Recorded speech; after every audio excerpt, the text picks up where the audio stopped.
ഏറ്റവും വലിയൊരു അടിയിലേക്ക് പോയിരിക്കുകയാണ്. അതായത് ബിഗ് ബോസ് വീട്ടിനകത്തുള്ള എല്ലാവരും വഴക്കിലേക്ക് എത്തുന്ന ഒരു സിറ്റുവേഷനിലേക്ക് വന്നിരിക്കുകയാണ്. ശരിക്കും പറഞ്ഞാൽ ഈ കാര്യം ഞാനിത് ഈ ഒരു വീഡിയോ ഈ ഒരു സമയത്ത് ഇടാൻ ഞാൻ സാധാരണ ഈ സമയത്ത് ഒരു വീഡിയോ ഒന്നും ഇടാറില്ല. പക്ഷെ ഇത്രയും വലിയൊരു പ്രശ്നം വന്നപ്പോൾ ഈ ഉള്ള ക്വാളിറ്റി വെച്ചിട്ട് എനിക്ക് തന്നെ അറിയാം, ഇപ്പോൾ ബാക്ക്ഗ്രൗണ്ട് കൊള്ളില്ല, മൈക്കിന് വോയിസ് ക്വാളിറ്റി എത്രത്തോളം വരുന്നുണ്ടെന്ന് എനിക്ക് അറിയത്തില്ല.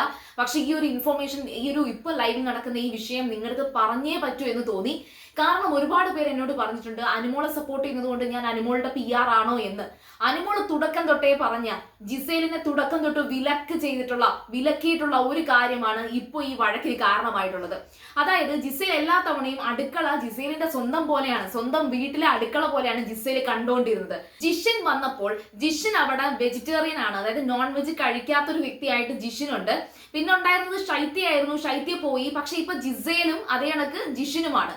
അപ്പോ ഇന്നൊരു സംഭവം ഉണ്ടായത് കിച്ചൺ ക്യാപ്റ്റൻ അനുമോളാണ്. അനുമോള് കിച്ചണിലെ ഫുഡെല്ലാം കറക്റ്റ് സമയത്ത് മാക്സിമം ടെൻഷൻ അടിച്ചിട്ടാണ് ഈ സമയത്ത് അനുമോൾ ഈ ഫുഡ് കുക്ക് ചെയ്യുന്നത്. കാരണം ഒന്ന് സമയം തെറ്റിയാൽ ഇവര് കിടന്ന് തകർക്കും എന്നുള്ളതും അതൊരു തന്റെ വലിയൊരു കുറ്റമായി മാറും എന്നുള്ളതും കൊണ്ട് എല്ലാം ഫുഡ് ഉണ്ടാക്കി വെച്ചിട്ട് ചോറ് വേണോ, കുറച്ചുകൂടെ ചോറ് വേണോ എന്ന് എടുത്ത് ചോദിച്ച് ആ കിച്ചൺ ടീമിലെ തന്റെ ആ ഒരു ക്യാപ്റ്റൻസി, കിച്ചൺ ക്യാപ്റ്റൻ എന്നുള്ള നിലയിൽ താൻ വ്യക്തമായിട്ടും വൃത്തിയായിട്ടും ചെയ്യാൻ ഒരുപാട് ആഗ്രഹിക്കുന്നുണ്ട്. അപ്പോൾ അനുമോള് ഈ ഒരു വിഷയം നിൽക്കെ ഇവിടെ ഈ വെജിറ്റേറിയൻ ഉള്ളവർക്കുള്ളത് ഉണ്ടാക്കിയിട്ട് നോൺ വെജിറ്റേറിയൻ അതായത് കോമൺ ഫുഡ് ഉണ്ടാക്കും. അപ്പൊ ജിഷിൻ അത് പോരാ. ഇത്രയും ദിവസമായി ജിഷിൻ വൈൽഡ് കാർഡ് എൻട്രി ആയിരുന്നു. ഇത്രയും ദിവസമായിട്ട് ജിഷിൻ ഇല്ലാത്തൊരു പ്രശ്നം, അനുമോൾ ഉണ്ടാക്കിയ ആ ഒരു ഫുഡ് കഴിക്കാൻ ഇപ്പോ ജിഷിന് വയ്യ. അപ്പൊ അത് തമ്മിലാണ് ആ സംസാരം ഉണ്ടാകുന്നത്. അപ്പൊ ജിഷിന്റെ ന്യായീകരണം എന്ന് പറയുന്നത് ഈ പറയുന്ന നോൺ വെജ് ഉണ്ടാക്കുന്നതിന്റെ ഇടയിൽ ഉണ്ടാക്കിയ വെജ് തനിക്ക് കഴിക്കാൻ വേണ്ട എന്നാണ് ജിഷിൻ പറയുന്നത്. അതായത് ഇപ്പൊ ഈ അനുമോൾ ഇത് ഉണ്ടാക്കിക്കൊണ്ടിരുന്ന സമയത്ത്, ഈ വെജിറ്റേറിയൻ ഫുഡ് ഉണ്ടാക്കിക്കൊണ്ടിരുന്ന സമയത്ത് നോൺ വെജ് ഉണ്ടാക്കിയല്ലോ, അതുകൊണ്ട് അത് വേണ്ട. ഇത് ബിഗ് ബോസ് ആണ്, ഇവിടെ ഇതൊക്കെ അഡ്ജസ്റ്റ് ചെയ്തേ പറ്റൂ. ഏതോ ഒരു സീസണിൽ, അത് സീസൺ കറക്റ്റ് ആയിട്ട് എനിക്ക് ഓർമ്മയില്ല, വ്യക്തികളെ എനിക്ക് ഓർമ്മയില്ല. അതായത് മീൻ കഴുകിയതുമായിട്ട് ബന്ധപ്പെട്ട് സന്ധ്യ മനോജ് ആണ്, ബിഗ് ബോസ് സീസൺ 3 ആണ്. സന്ധ്യ മനോജിന് മീൻ കണ്ടിക്കാൻ ബുദ്ധിമുട്ടുണ്ട് എന്നുള്ള രീതിയിൽ ഒരു പ്രശ്നം ഉണ്ടായത് നിങ്ങൾ ഓർക്കുന്നുണ്ടോ? അപ്പൊ ആ പ്രശ്നം ഉണ്ടായ ബിഗ് ബോസ് എന്ന് പറയുന്ന ഒരു സീസൺ ഉണ്ടായിട്ടുണ്ട്. ഇപ്പോഴാണ് ആ സീസൺ എനിക്ക് ഓർമ്മ വന്നത്, താങ്ക് ഗോഡ്. അപ്പം ജിഷിൻ ഈ പറഞ്ഞതിനോട് എനിക്ക് യോജിപ്പില്ല. പക്ഷേ ഈ ഒരു വിഷയത്തിൽ അക്ബർ ഉൾപ്പെടെ എല്ലാവരും ജിഷിന്റെ നേരെ കുതിര കയറാൻ പോകുന്നുണ്ട്. അക്ബർ പറഞ്ഞിട്ടുള്ള പോയിന്റുകൾ വളരെ കറക്റ്റ് ആണ്. അഭിയും ഒനീലും വ്യക്തമായിട്ട് ജിഷിനെയും അതോടൊപ്പം തന്നെ ജിസേലിനെയും പറയുന്നുണ്ട്. കാരണം ജിസേലാണ് ഈ ഒരു പ്രശ്നത്തിന് വഴിവെച്ചു കൊടുത്തത്. അനുമോൾ എപ്പോഴും പറയാറുണ്ട്, ഈ കിച്ചൺ ടീമിനകത്തുള്ളവർ മാത്രം ഇവിടെ നിന്നാ മതി, ബാക്കിയുള്ളവരാരും വെറുതെ പോലും അതിൽ കയറി ഒന്നും ഉണ്ടാക്കണ്ട, ഒന്നും എടുക്കണ്ട, ഒന്നും എടുത്തുകൊണ്ട് പോകണ്ട എന്ന് പറയാറുണ്ട്. ഏറ്റവും കൂടുതൽ ആ പ്രശ്നം ഉണ്ടാക്കുന്നത് നെവിനാണ്. നെവിൻ തമാശക്കൊക്കെ പോയി ഓരോന്ന് പോയി എടുത്തോണ്ട് വരും, തിന്നാൻ വേണ്ടി കട്ടെടുത്ത് വെക്കാറുണ്ട്, ഓരോന്നും ഒളിപ്പിച്ച് വെച്ച് ആപ്പിളൊക്കെ പോയി ആപ്പിൾ ജ്യൂസ് ഉണ്ടാക്കി വരെ നെവിൻ എടുത്ത് കട്ട് കുടിക്കാറുണ്ട്. അതവിടെ നടക്കില്ല. എല്ലാവരും ഇപ്പൊ ആദ്യം വന്ന ആഴ്ചയിലൊക്കെ നെവിൻ അത് ചെയ്യുമ്പോൾ എല്ലാവരും തമാശയായിട്ട് കണ്ടു. പക്ഷെ പിന്നെ അവർക്ക് മനസ്സിലായി റേഷനാണ്, അവർക്ക് വിശക്കും, എല്ലാവർക്കും വിശക്കും. അപ്പൊ നെവിന്റെ വയറ്റിലോട്ട് മാത്രം പോന്നാൽ മറ്റുള്ളവർക്ക് വിശപ്പെന്നൊരു സംഭവം തിരിച്ചറിഞ്ഞ് തുടങ്ങിയപ്പോഴത്തേക്ക് എല്ലാവരും പ്രശ്നം ഉണ്ടാക്കാൻ തുടങ്ങി. ആ സമയത്ത് ഈ ജിസേലിന് ഇഷ്ടപ്പെട്ട ഡിഷസും അതുപോലെ അവരുടെ ആരോഗ്യത്തിനനുസരിച്ച് അവർ കഴിക്കാൻ തുടങ്ങിയപ്പോൾ അതിവിടെ പലരും ചോദ്യം ചെയ്തു. ആദ്യം ചോദ്യം ചെയ്തതും തന്റെ ഇടത്തോടെ ഓരോ ചോദ്യം ഉന്നയിച്ചതും അനുമോള് മാത്രമാണ്.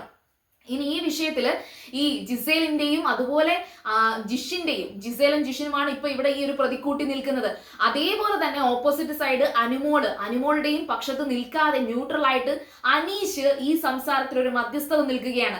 അതായത് ജിഷിനും ജിസേലും രാവിലെ കഴിച്ചതാണ്, നമ്മുടെ കൂട്ടത്തിൽ രണ്ടുപേർ ഇങ്ങനെ പട്ടിണി കിടക്കുമ്പോൾ നമ്മൾ അത് ആലോചിക്കണ്ടേ എന്ന് പറഞ്ഞിട്ട് അനീഷ് അത് കോംപ്രമൈസ് ടോക്കിന് വേണ്ടി പോകുന്നുണ്ട്. അപ്പോൾ ശരിക്കും പറഞ്ഞാൽ അക്ബറിന്റെ ചില സംസാരങ്ങളൊക്കെ വളരെ ഫണ്ണായിട്ടും അതുപോലെ തന്നെ യുക്തിയായിട്ടും നമുക്ക് തോന്നാറുണ്ട്.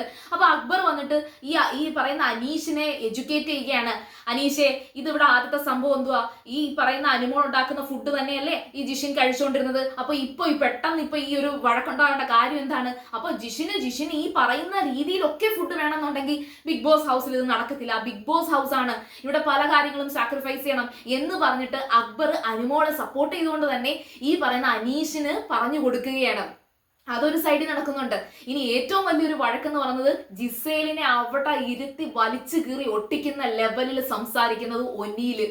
എന്റെ പൊന്നെ, ഈ ഒനീൽ സത്യം പറഞ്ഞാൽ ഒരു ഫോർട്ട് കൊച്ചി മച്ചാൻ തന്നെയാണ് കേട്ടോ. സത്യത്തിൽ ഇന്ന് വരെ ഞാൻ ഈ ഒരു സീസൺ ഒക്കെ തുടങ്ങി ഇത്രയും സംസാരിച്ചിട്ടോ ഒനീലിനെ എനിക്ക് നല്ലത് പറയാൻ വേണ്ടി ഒരുപാട് കാര്യങ്ങൾ ഉണ്ടായിട്ടുണ്ട്, ഇല്ലെന്ന് ഞാൻ പറയുന്നില്ല. പക്ഷെ അങ്ങനെ പറയാൻ വേണ്ടി നമുക്കൊരു അവസരം വന്നിട്ടില്ല. ഒരു അടിപൊളിയാണ് എന്ന് പറയാൻ വേണ്ടിയിട്ട് ഒരു അവസരം വന്നിട്ടില്ല. എന്നാൽ ചീത്ത വിളിച്ച പല സിറ്റുവേഷൻസിലും ഞാൻ ഒനീലിനെ കുറിച്ച് നെഗറ്റീവായിട്ട് പറഞ്ഞിട്ടുണ്ട്. പക്ഷെ ഇന്ന് ഞാൻ പറയുകയാണ്, നന്നായിട്ട് ഓരോ കാര്യത്തെയും വിശകലനം ചെയ്ത് സംസാരിക്കാനുള്ള നല്ലൊരു എബിലിറ്റി ഒനീലിനുണ്ട്. നല്ല ക്രിയേറ്റീവ് ആണ്. അതുകൊണ്ട് തന്നെ ക്രിയേറ്റീവായിട്ട് സ്റ്റോറീസ് പറയുന്നതാണ് ആയിക്കോട്ടെ, അല്ലെങ്കിൽ ആളുടെ ഒരു പക്ഷം പറയാനാണെങ്കിലും ഒനീൽ അത് നന്നായിട്ട് ഉപയോഗിക്കാറുണ്ട്. ജിസേലിനെ ഈ പറയുന്ന ആര്യനാണ്, ഈ ഹ്യൂമാനിറ്റി ഉള്ള പ്യുവർ സോൾ ആണ് ലാലേട്ട എന്നൊക്കെ പറഞ്ഞത് ആര്യനാണ്. ആ ആര്യൻ പറഞ്ഞു കൊടുത്ത ആ ഒരു ലേബല്, ജിസേലിന് കൊടുത്ത ലേബല് ഒനീൽ അത് വലിച്ചു കീറി അങ്ങോട്ട് എറിയുന്നതാണ് നമ്മൾ കണ്ടത്. സത്യം പറഞ്ഞാൽ അവിടെ ഇരുത്തി കൊടുത്ത്, അതായത് നിങ്ങളുടെ ഹ്യൂമാനിറ്റി, നിങ്ങൾക്കൊരു സാധനം വേണമെങ്കിൽ നിങ്ങൾ ഹ്യൂമാനിറ്റി കാണിക്കും, നിങ്ങൾക്ക് സാധനം വേണ്ട ഞങ്ങൾക്കത് വേണമെന്നുണ്ടെങ്കിൽ നിങ്ങളത് കാണിക്കത്തില്ല എന്നൊക്കെ പറഞ്ഞിട്ട് ഇവൻ പല പല വാക്കുകളും ആംഗ്യങ്ങളൊക്കെ ഉണ്ടല്ലോ, അതൊക്കെ കാണിക്കുന്നുണ്ട് കേട്ടോ. അത് ഇത്തിരി ഓവറാണ് സത്യം പറഞ്ഞാൽ. അത് എനിക്ക് തോന്നുന്നു ഈ ഒരു സീസൺ തുടങ്ങിയ സമയത്ത് ഉണ്ടായിരുന്ന ആ ഒരു ഹൈയിൽ നിന്ന ആ ഒരു ചീത്തവിളിയും അല്ലെങ്കിൽ ഇത്തരത്തിലുള്ള മോശം പദപ്രയോഗങ്ങളും ഇപ്പോൾ കുറഞ്ഞു വരുന്നുണ്ട്. ലാലേട്ടൻ പറയുന്നതൊക്കെ കുറച്ചു പേരെങ്കിലും ഒക്കെ അനുസരിക്കുന്നുണ്ട്. ചീത്ത വിളിക്കുന്നതിന്റെ പേരിലും ആര്യനും ഒനീലും തമ്മിൽ അവിടെ തർക്കിക്കുന്നുണ്ട്.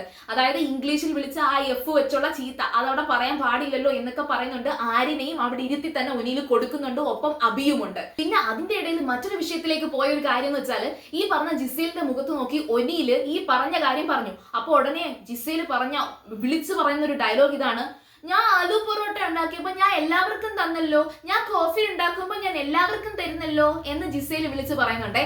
തൊട്ടപ്പുറത്ത് അനുമോൾ അവിടെ ഇരുന്നിട്ട് ഇത് കേട്ടിട്ട് അനുമോള് ബിന്നിയോടും റെനയോടും പറയാണ്, ഇതാണ് അവള് പറയുന്നത്, എപ്പോഴും ഇതാണ് അവള് പറയുന്നത് എന്ന് ഈ പറയുന്ന അനുമോൾ അവിടെ പറയുന്നുണ്ട്. കാരണം എന്ന് വെച്ചാലേ ഇതൊരുമാതിരി കൈക്കൂലി കൊടുക്കുന്ന കണക്കല്ലേ. അതായത് നിങ്ങൾ എന്റെ കൂടെ നിൽക്കാൻ വേണ്ടിയിട്ട് നിങ്ങൾക്ക് ഞാൻ ആലു പൊറാട്ട ഉണ്ടാക്കി തരാം, നിങ്ങൾ എന്റെ കൂടെ നിൽക്കണേ, ഞാൻ നിങ്ങൾക്ക് കോഫി ഇട്ട് തരാം. അത്തരത്തിൽ ജിസേല് വഴിയാക്കി വെച്ചേക്കാണ് ഈ പറയുന്ന ഷാനവാസിനെ ഉൾപ്പെടെ പലരെയും, അവിടെ അക്ബറിനെയും ഒക്കെ. പക്ഷെ അക്ബറും ഷാനവാസും എല്ലാം ഒരു അവസരം വരുമ്പം ഇല്ല ഇത് ശരിയാവത്തില്ല എന്ന് കണ്ടാൽ ചാടും. കടപ്പാടൊന്നും വെച്ചോണ്ടിരിക്കത്തില്ല. ജിസേൽ എല്ലാവരുമായിട്ട് ഒരു കടപ്പാട് ഉണ്ടാക്കി വെക്കുകയാണ്. അതായത് എന്റെ കയ്യിൽ കോഫി മേടിച്ച് കുടിച്ചിട്ട് വേണം അല്ലെ ഇത് പറയാൻ. കഴിഞ്ഞ ആഴ്ച ഈ ഒരു നോമിനേഷന്റെ സമയത്ത് അക്ബർ ജിസേലിനെ നോമിനേറ്റ് ചെയ്തു എന്ന് പറഞ്ഞിട്ട് അക്ബറിന്റെ നേരെ പറഞ്ഞത്, ഞാൻ എല്ലാം തന്നെയല്ലേ എന്നിട്ട് എന്തിനാ എന്നെ പറഞ്ഞത് എന്ന് പറഞ്ഞ ജിസേല്. അവിടെയാണ് ജിസേലിന്റെ കുഴപ്പം. എന്നുവെച്ചാൽ ഒരുമാതിരി കൈക്കൂലി കൊടുത്ത് എല്ലാവരെയും കൂട്ടി വെച്ചേക്കാണ്. മോഹൻലാൽ ഇത് കഴിഞ്ഞ ആഴ്ച ചോദിച്ചിരുന്നു. ഏതായാലും ശരി, ഇന്നത്തെ ഈ ഒരു അടി സത്യം പറഞ്ഞാൽ അനുമോൾക്കൊരു ഹാറ്റ്സ് ഓഫ് കൊടുക്കണം. അതുപോലെ ഒനീല്, അബി, അക്ബർ എല്ലാവരും അടിപൊളിയായിട്ട് തന്നെ സംസാരിച്ചു. പിന്നെ അതുപോലെ അനീഷ് ഒരു മധ്യസ്ഥത നിൽക്കുന്നുണ്ട്. ഭയങ്കര ക്ഷമയാണ്, ഒരു ഡൗൺ ടു എർത്ത് ഒരു മാൻ ആണ് ഈ പറയുന്ന അനീഷ്. ഏതായാലും ശരി, ഇന്നത്തെ അടിപൊളി ഒരു കിഡിലോസ്കി വഴക്കാണ്. അപ്പോൾ നിങ്ങളുടെ ഈ ഒരു വീഡിയോയുടെ ക്വാളിറ്റി ഇപ്പോൾ നിങ്ങൾ ശ്രദ്ധിക്കരുത്. പകരം എത്രയും പെട്ടെന്ന് മാക്സിമം തിങ്കളാഴ്ച തൊട്ടെങ്കിലും ഞാൻ ആ പഴയ ആ ഒരു രീതിയിലേക്ക് തന്നെ എത്തിക്കാൻ ഞാൻ മാക്സിമം ശ്രമിക്കുന്നതായിരിക്കും. നിങ്ങളിപ്പോൾ സപ്പോർട്ട് ചെയ്യുക. ഞാൻ വളരെ ബുദ്ധിമുട്ടി തന്നെയാണ് ഇത് ചെയ്തുകൊണ്ടിരിക്കുന്നത്. പക്ഷെ എൻ്റെ ആശയങ്ങൾ നിങ്ങൾ ഒരുപാട് പേര് ഇഷ്ടപ്പെടുന്നു എന്നുള്ളത് അറിയുന്നതിൽ എനിക്ക് ഒരുപാട് സന്തോഷമുണ്ട്. സോ ഞാൻ ഈ ക്വാളിറ്റി, അത് റെസ്പെക്റ്റീവ് ഓഫ് ദിസ് ക്വാളിറ്റി, ഞാനിത് കൊടുക്കാൻ തന്നെ വില്ലിങ് ആവുകയാണ്. അപ്പോൾ സീരിയൽ ഗ്രാമ നിങ്ങൾ ഫസ്റ്റ് ടൈമാണ് കാണുന്നതെങ്കിൽ ചാനൽ സബ്സ്ക്രൈബ് ചെയ്തിട്ട് നിങ്ങളുടെ ആശയങ്ങളും നിങ്ങളുടെ കമന്റ്സുകളും പറയുക. വീഡിയോ ഇഷ്ടപ്പെട്ടാൽ ലൈക്ക് ചെയ്യുക, കമന്റ് ചെയ്യുക, ഷെയർ ചെയ്യുക. അപ്പോൾ ഞാൻ പോയി വരാം. ബൈ.